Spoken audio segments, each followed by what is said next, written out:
Olá, eu sou o professor Maurílio e essa é uma aula de propriedades periódicas. A imagem que você está vendo mostra como o tamanho dos átomos varia de acordo com a sua posição na tabela periódica.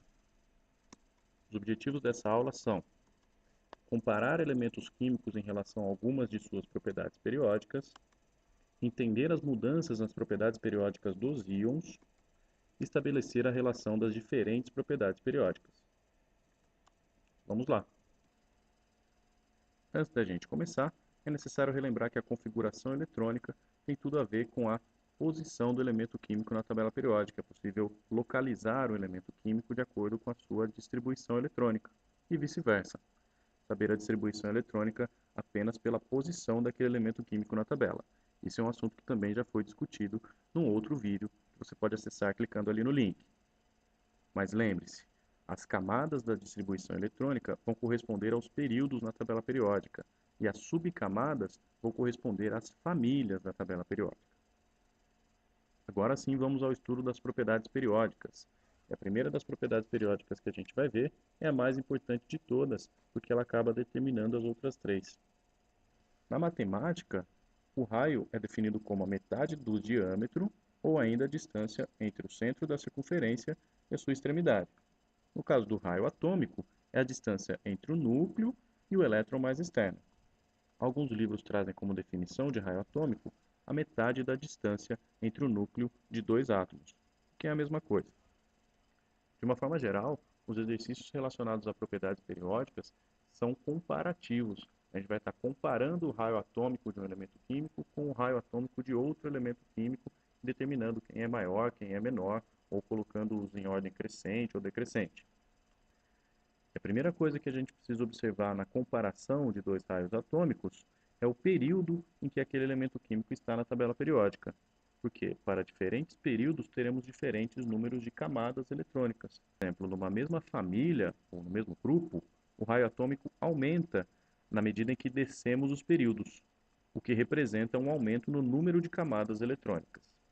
Para entender melhor, vamos comparar elementos de uma mesma família, uma família dos gases nobres, por exemplo.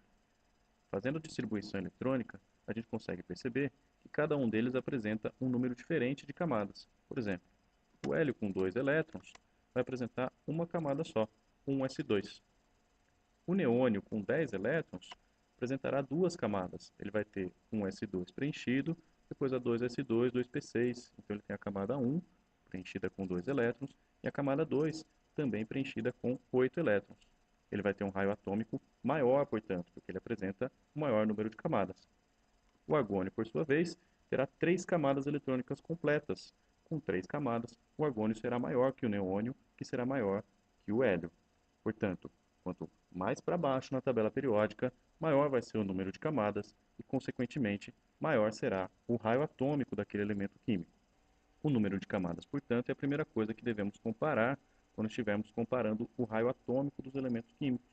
Isso pode ser feito através da localização dele na tabela ou através da distribuição eletrônica. Mas e se estivermos comparando elementos que estão no mesmo período da tabela periódica, que apresentam o mesmo número de camadas? Como que a gente faz?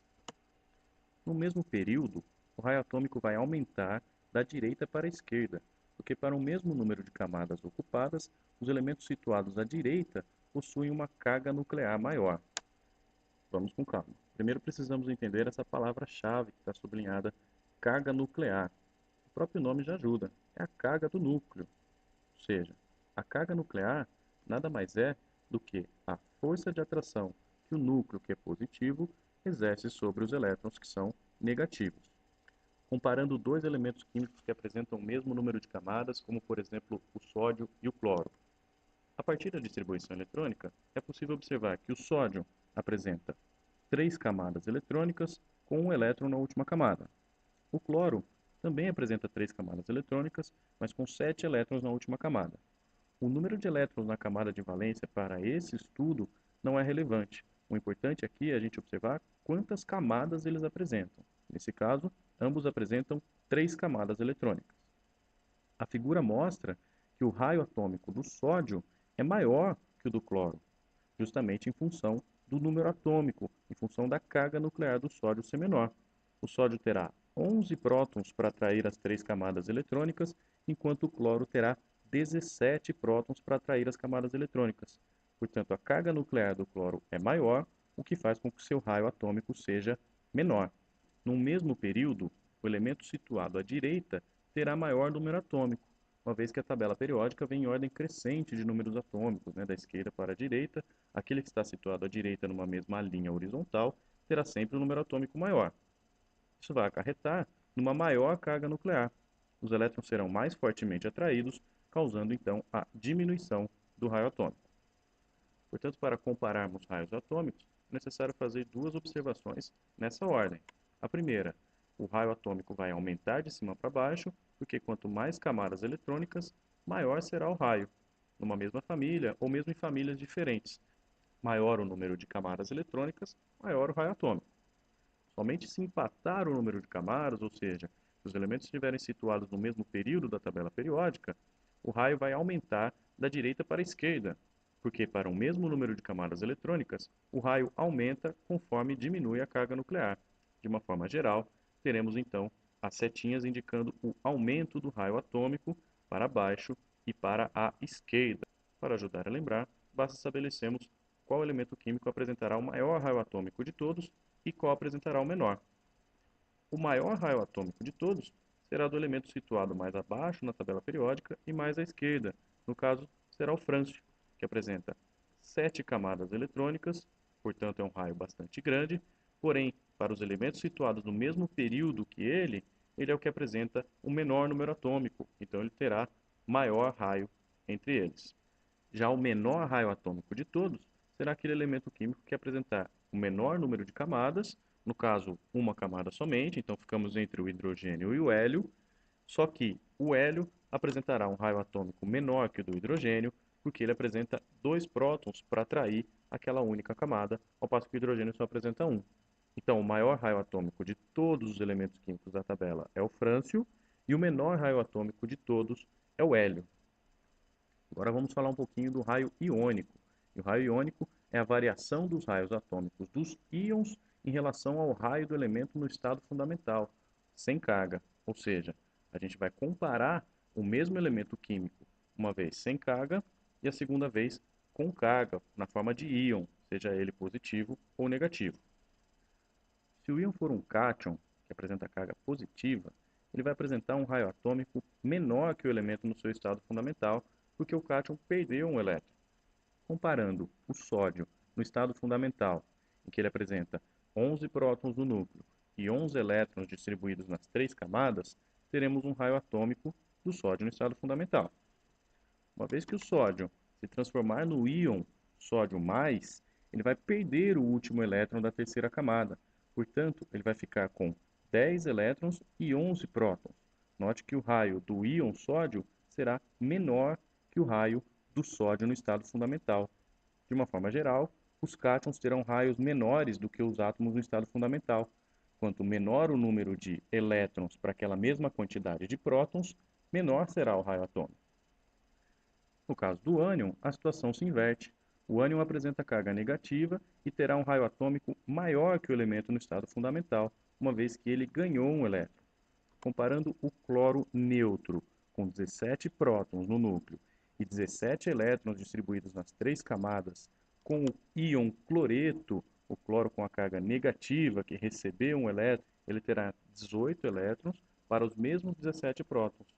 Esses 17 prótons não terão a mesma eficiência para atrair os 18 elétrons. Portanto, o raio do ânion cloreto será maior que o raio do cloro no estado fundamental. Isso se repete para os demais ânions também. Quanto maior o número de elétrons para o mesmo número de prótons, maior será o raio atômico. Agora vamos falar de energia de ionização, ou potencial de ionização, que é a mesma coisa. É a energia mínima necessária para se arrancar um elétron de um átomo que se encontra no estado fundamental, gasoso e isolado. Repare que para a equação da energia de ionização, teremos o sódio no estado fundamental, sem carga, gasoso e isolado, ou seja, sem participar de ligações. A energia de ionização está nos reagentes, o que indica que é uma energia a ser fornecida, uma energia a ser acrescentada no sistema para que seja possível arrancar um elétron do sódio. Nos produtos, vai ficar o elétron que saiu e mais o cátion do sódio, depois de ter perdido esse elétron. Lembra que eu falei que o raio atômico é o mais importante das propriedades periódicas que a gente vai ver? Por quê? Quanto menor o raio atômico, maior a energia de ionização. Ou seja, quanto menor for o raio, mais energia eu preciso fornecer para arrancar um elétron da sua última camada. Se for um raio grande, será necessária pouca energia para que a gente consiga arrancar aquele elétron. Colocando isso no esquema de setas, teremos que a energia de ionização aumenta da esquerda para a direita e de baixo para cima. Repare que é no sentido contrário do aumento do raio atômico, porque quanto menor o raio, maior a energia de ionização e vice-versa. Para uma segunda ionização, será necessária uma energia ainda maior. Se a energia de ionização é a energia necessária para arrancar um elétron, é uma energia, então, fornecida para a formação de um cátion. E o cátion terá um raio menor que o átomo no estado fundamental, conforme a gente viu. Então, conforme a gente vai arrancando elétrons, o raio vai ficando menor, portanto, vai ficando mais difícil. Será necessário mais energia para arrancar um segundo elétron, depois mais energia para arrancar um terceiro, e assim sucessivamente, uma vez que, à medida em que a gente arranca elétrons, o raio atômico fica menor. A próxima propriedade periódica é a afinidade eletrônica, ou eletroafinidade. Nada mais é que a energia liberada quando um átomo no estado fundamental, gasoso e isolado, recebe um elétron. Perceba que é o inverso da energia de ionização. A energia de ionização é uma energia fornecida, enquanto que a afinidade eletrônica é uma energia liberada. Na energia de ionização estaremos arrancando um elétron e na afinidade eletrônica o átomo estará recebendo um elétron. Na equação, a diferença está na posição do elétron e da energia. Por exemplo, o cloro, mais uma vez, no estado fundamental, sem carga, gasoso e isolado, sem fazer ligações, recebe um elétron, se transformando no íon cloreto e liberando uma energia que vai aparecer nos produtos. Para a afinidade eletrônica, assim como para a energia de ionização, quanto menor for o raio atômico, maior será a afinidade eletrônica. No esquema de setas na tabela, a afinidade eletrônica aumentará da esquerda para a direita e de baixo para cima. Repare que para essa tabela, os gases nobres são desconsiderados, eles não vão apresentar afinidade eletrônica. Ou seja, é possível arrancar um elétron de um gás nobre, ele vai apresentar energia de ionização. Porém, não é possível acrescentar um elétron no gás nobre, portanto ele não tem afinidade eletrônica, uma vez que o gás nobre já apresenta as camadas eletrônicas completas. A última propriedade periódica que veremos é a eletronegatividade, que nada mais é que a tendência que um átomo de um determinado elemento apresenta para atrair elétrons quando se encontra ligado a outros átomos. Nesse caso aqui, não estaremos considerando, então, o estado isolado, ele sozinho. Estaremos considerando a força de atração que um determinado elemento químico apresenta de atrair os elétrons da ligação. Por exemplo, o ácido fluorídrico vai possuir uma ligação covalente, em que o hidrogênio compartilha um elétron com o flúor a fim de completar as camadas eletrônicas. Repare que na fórmula eletrônica, os elétrons da camada de valência são representados. O compartilhamento do elétron, a ligação covalente feita, pode ser representada com um traço, uma fórmula estrutural. Porém, os elétrons não ficam parados, não ficam estáticos. Eles apresentam energia e têm movimento, eles ficam se movimentando dentro da ligação química. Portanto, o elemento que apresentar maior eletronegatividade vai atrair o que a gente chama de nuvem eletrônica para mais próximo de si, ficando com uma carga parcial negativa. Não rompe a ligação completamente, mas os elétrons transitam mais para perto daquele que é mais eletronegativo. A eletronegatividade também pode ser expressa através dessa fila, que vai do flúor, que é o mais eletronegativo, até o hidrogênio, que é o menos eletronegativo, com uma eletronegatividade bem próxima do fósforo. Algumas vezes é encontrado essa ordem entre fósforo e hidrogênio invertida. Porém, de uma forma geral, para o estudo das propriedades periódicas, podemos considerar mais uma vez que quanto menor for o raio atômico, maior será a eletronegatividade. Portanto, o sentido do aumento vai da esquerda para a direita e de baixo para cima, mais uma vez considerando os gases nobres, uma vez que eles não têm interesse em receber elétrons, eles ficam de fora do estudo da eletronegatividade. Ter alta eletronegatividade é o mesmo que dizer que apresenta baixa eletropositividade e vice-versa. Chegamos ao fechamento da aula de hoje em que foi visto a comparação entre elementos químicos em relação a algumas de suas propriedades periódicas. Entendemos as mudanças nas propriedades periódicas dos íons. Lembre-se que os cátions terão um raio iônico menor que o átomo no estado fundamental, e os ânions terão um raio iônico maior que o átomo no estado fundamental. Estabelecemos a relação também entre as diferentes propriedades periódicas.